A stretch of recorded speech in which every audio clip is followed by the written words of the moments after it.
So, I bet you thought this day would never come. I'm going to talk about an Intel NUC. Oh wait, it's not quite an Intel NUC. So why do I have this beat up little tiny PC here? And why is it very cool? Well, this is a HP ProDesk, and a few manufacturers make these. HP is one of them. Lenovo has the Lenovo Tiny. I'm sorry. This is an HP ProDesk Mini. They make a desktop, they make a mini tower, which is this one. They make a micro tower, which is larger. So anyway, Lenovo makes the Tiny. They make desktops as well.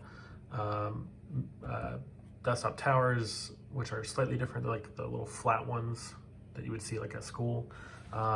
Dell makes their version of this is called the Micro, which is opposite of this. This is the Mini, the slightly larger HPs, the Micro, the small Dell is the Micro. I don't know what the medium-sized one's called, but anyway, it's a little confusing between all of them. But long story short, Dell, Lenovo, HP, they all have a box this size. And they're freaking cool. And I'll tell you why they're cool. If you can get past the naming scheme of all of them and you can decipher that, you're gonna have to do some digging through the manuals to figure out which one's which and what generation is which. But this kind of started around the 4th gen Intel i series, so an Intel Core series. So 4th gen, there was maybe like 1 or 2 models out, but it really kicked into full swing around the 6th gen. So the 6th gen for the HP would be the G2 series. The 7th gen would be G3. This one happens to be a G4. So this is a ProDesk G4. Now, there's another number that goes in there. There's a 400 or a 600. This one happens to be a 600. I also have a 400 downstairs in my rack, but the 400 is in use right now, so we'll leave that one be. There's just a couple differences, and I'll tell you about that in a second. Now, as far as I know, all of the manufacturers also make a top-of-the-line one, which has a couple differences, but it's still the same size, but it's different. In HP's case, we'll stick to HP for this video, HP makes an 800 model, but it's not a ProDesk. It is the Elite Desk 800. And it looks relatively the same, but I will go over that in a second. So, we've gotten this far, we're 3 minutes in the video, and all you know is that it's a mini PC. Okay, well, this one's like I said, a G4 600 mini. So, smallest one, 8th gen, and this one happens to be an i5, so we're working with an i5 8500T. It's a 6-core without hyper-threading. So you just have 6 cores and that's it. And T means it's low power. So that's a good start. I think it's pretty good. I think it's around 11,000 pass mark. I'll link that in the video description below. You can check that out. But it's a pretty neat little PC. And there's a lot of reasons why it's very cool. And the 600 has USB 3.0 on the front. Hopefully it focuses. Come on, camera. Type-C, headphone, microphone. Here's your power button. And nice little server build sticker. Haven't sent any of these out yet, but if you've come to the meetup, you might have a few of these, but they look pretty nice. So hopefully we'll start giving these away. On the back, you have 2 DisplayPort, capable up to 4K. I don't think these are HDR capable, but they should drive 4K. You can drive dual 4K displays at 60 Hertz. This is a super speed, which means that it's 3.0. These two are 3.0. This top one here is 2.0 USB. And then you have a modular display connector. This one happens to have HDMI, but some don't have this at all. Some just have like the little hole, a little blank out like plate. They can come with VGA, DVI, and DisplayPort. So you can have all different the 4 main types. I think you can also have like a COM or serial connector. But yeah. This little black thing here is your Wi-Fi and Bluetooth antenna. So that's it's got AC Wi-Fi, Bluetooth 4.0, Ethernet, gigabit Ethernet, and then a power adapter. So this takes a laptop power brick. It is a 65 watt power brick. The 400, which is the base model, and the 600 are 90% the same. They both take a 65 watt power adapter. They can have the same CPUs. The 400 doesn't have Type-C on the front. And then on the inside, so it's just one screw. You just unscrew this, and the whole front and top slide off. So you slide it forward, you pull it off. The difference between the 400 and the 600 on the inside is that the 400 only has single NVMe. This one has dual. So you can do SATA or NVMe in these slots. There's another NVMe slot here going this way. You can fit a full length 2280 size 80mm NVMe drive in here. And what's missing out of this one, and is also missing in my downstairs one, because I put a heatsink on my NVMe drive because it gets very, very hot in here. You only have the one fan, and that's it for your airflow. So I had to put a heatsink on this just to keep it cooler so it doesn't throttle or anything like that. But what doesn't fit right now with this heatsink is the bracket for a 2.5 inch SATA drive. So with a little bit of cramming, and like if you tape off the bottom of the drive so it doesn't conduct on anything, you can fit a 2.5 inch SSD or hard drive in here as well. So realistically, like you're looking at like, you can have like up to 2 terabytes in each NVMe slot, plus a 4 terabyte regular SSD or hard drive. Like that's pretty insane. It's a lot of storage for a little box. And then here's your Wi-Fi card, and then the antennas run all the way along the back of the end of the chassis out here. If your 400 or 600 don't come with a rear HDMI or VGA or whatever, you can actually buy these boards from Amazon. I think they're like $15 or $20, and it just screws in down here, and you can add whatever port you want to the back. So I haven't even gotten to the cool part yet. I mean, that all sounds great. Like Intel NUCs kind of have the same thing, where you have like an M.2 NVMe or SATA slot. You might have a hard drive, like a 2.5 inch hard drive. You have Wi-Fi, Bluetooth. All right, that's all cool and everything. But the difference with these guys, these have a full desktop socket underneath here. It does use laptop RAM, so we're using, at this moment, we're using 16 gigs of DDR4, I think it's 2400. It's 2666 actually. But yeah, it's just 16 gigs of that. This fan just kind of slides in here. Let's see if I can get back. So it's a full desktop socket under here, and I'm going to unscrew it just to show you. But that to me is very, very cool, because historically and currently the mobile CPUs, Intel mobile CPUs, are definitely not up to the standards of their desktop CPUs. Now, this model, like I said, uses a low power CPU, so it uses the i5-8500T, which is a lower TDP, lower power CPU. It can also use the i7-8700T. It's a lot more expensive, but it's capable with this 65 watt adapter. The difference with this, the 600, so when you go from the 600, you got the dual NVMe, 2.5, and desktop, CPU. They all have the desktop CPU socket. You go to the 800. The 800 has, you go from a 65 watt to 150 watt power adapter. And you have venting in the top of the case. I believe it has a more powerful fan, an all copper heatsink, which this one doesn't have. It's a mixture of copper and aluminum. I think it's nickel plated aluminum.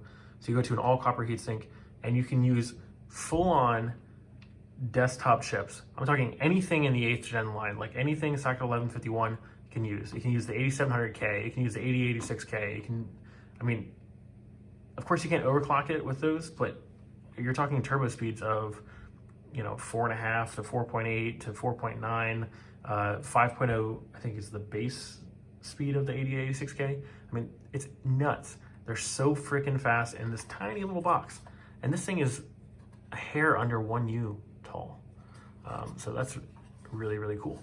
And so you have all this power that a Intel NUC, like, the ones that are about this big. So it's a little bit bigger than that, but those are typically mobile CPUs, Pentiums, Celerons, things like that.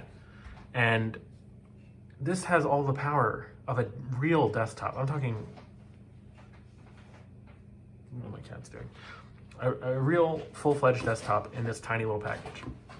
Now, like I said, I only have the low power desktop socket, but I do want to show you that this is a T15 Torx, and that's what you need to get the cooler off. So what we'll do is we'll lift up the fan. Hey, bud, you okay? All right, he's just playing. So it's just 3 screws. And in order to keep temps down, I've already replaced the thermal paste with G-Lid GC Extreme. And we want the thermal paste to transfer the heat as much as possible to this heat sink so the fan can get it out of the way. And on these stock fan settings with this low power CPU, buddy,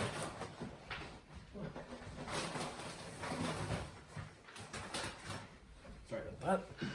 On the stock fan settings with this low power CPU, it is nigh inaudible. Running some heavy loads on it, you can just barely hear it, probably about as much as you can hear my MacBook right now, which is not really anything. So they're great, especially if you want like a decent desktop, you don't have a lot of room, it'd be great for that. If you don't have a lot of room in your rack and you want to add some physical machines to your stack, it just takes a little wiggling to get this thing out. So it's still plugged in here, but you can see it's just a regular 1151 socket. And you're gonna have a bad time if you try putting a 8700 or 8700K in this model, in the 400 or the 600. Even if you get the upgraded power adapter, I'm not sure that the motherboard supports it, even with the 150 watt power adapter. So I think you would have to go to the EliteDesk 800 for that. But obviously, some downsides to this is that you don't have any PCI Express expansion. Gonna like wiggle this thing back in. So you don't have any PCI Express expansion. You don't have the capability of adding dual NIC unless you want to go to like a USB NIC. You're kind of limited to USB devices, and your storage options are limited. But as some of you may know, I did put out a quick sync Plex transcoding guide, and of course that'll be linked in the description of this video. And these things work great because they're 8th gen. They have the UHD 620 integrated GPU, and they're very, very capable. They're very, very fast. It's just a great little box. I love these things. And I didn't talk about pricing at all in this, but I picked this one up, the 600, for a little over $300, and it came with 16 gig of RAM and everything except for the SSD. So it came with a power adapter, CPU, everything. Like I said, just no storage. And then I picked up my 400, which has the same specs, 16 gig of RAM, 8500T, doesn't have the USB Type-C, like I said, only single NVMe. And again, no storage. I didn't pick up any storage when I bought that one. And that one was like $285 shipped on eBay. So the deals are out there. I think they're great they're great even for like $500. I mean, these are not cheap machines. These retail, you're looking probably like $800 to $1,000 depending on the kit. And the Elite desks, you're looking at maybe $1,200 retail.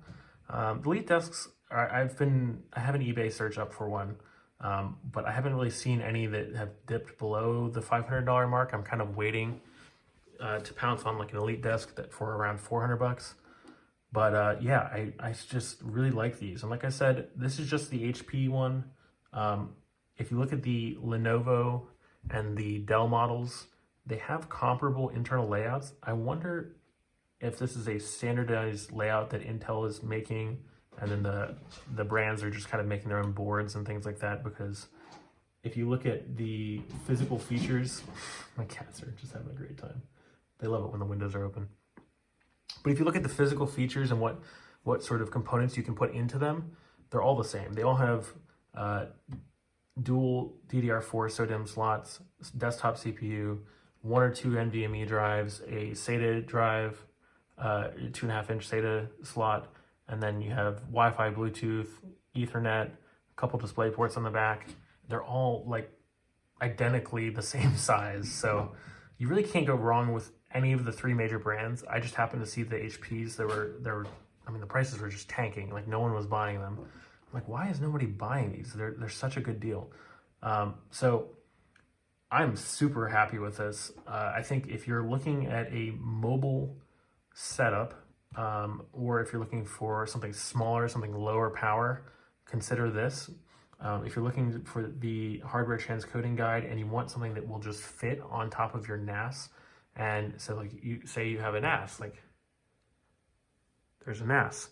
So you have a NAS and then you want to add some hardware transcoding capability to that. You can use the NAS for purely storage. Put this guy like right on top. It'll fit perfectly on top of there. And you don't even need a rack or anything. You just plug it in. You can connect them together. You can do direct connect, or you can just plug them into a switch, map the network drives, and you're good to go. The other thing that I've been using the 600 for, like I said, I have a 400 downstairs in the server rack. The 600 has been my travel PC. I took it to a friend's house over the weekend. We used it as a mobile Plex media server. I have a guide for that as well. I'll put that in the description. Load up some content to it. Was able to serve it to a bunch of different devices on the network. It works great as a 4K media player as well. So if you want to use it for a home theater PC, it's a little overpowered, I think. I mean, you're not gonna be able to play games on it, at least any serious games. You probably play some 2D stuff, some emulation would be great.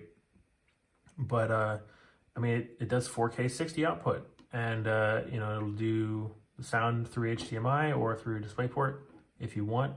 I've done 4K playback. It's absolutely flawless. It'll do HDR as well, so that's very cool. And the last thing, but not least, that I want to recommend, and if you're a Twitch streamer or a YouTube streamer, I mean, God forbid you stream on Facebook, but if you do any streaming or video recording, I would highly recommend that you pick up one of these. I've been using the Razer Ripsaw HD, which is their new USB 3.0 capture card, with this guy and encoding via QuickSync with OBS, and it just works fantastically. It'll do it. I've tried it up to 80 megabit at 1080p, and it just doesn't have any problems with QuickSync. Like it's using maybe 80% or no, I'm sorry, 8% of the CPU at like 80 megabit. So that's insane. And the picture quality is flawless. It's a very, very small package, like I said. So I just plug it in the back, set the little capture card on the top, plug in whatever HDMI I'm capturing into that, and plug this into a monitor, and you're good to go. It's very, very portable. It's very, very easy to use, and it's really a great asset to anyone. I mean, everyone should have one of these. These things are great. They're very, very versatile. You're held back, like I said, by a couple things, like you don't have PCI Express natively. Like, I guess you could do something funky and adapt one of these M.2 slots into a PCI Express slot, but you don't have native PCI Express, and you don't have, I guess, a lot of storage options. and maybe you're limited a little bit by the CPU, but like I said, I mean, it's an 8th gen i5, which i5s used to be quad core with no hyperthreading. 8th gen, 9th gen, presumably 10th. We're not sure about the 10th gen desktop yet, but 8th and 9th gen i5s, they're all 6 core, at least the desktop ones are. So 6 cores is a lot, especially if you're getting pretty good turbo speeds. So I think that's pretty great. If you guys have any questions about this, feel free to ask. Maybe I'll do some demos about what this thing can do. If you've seen some of the videos on my channel, you notice I haven't put out a whole lot of server or hardware videos lately. So like if you look at the Borderlands first 2 hours playthrough, that was encoded with QuickSync on this box.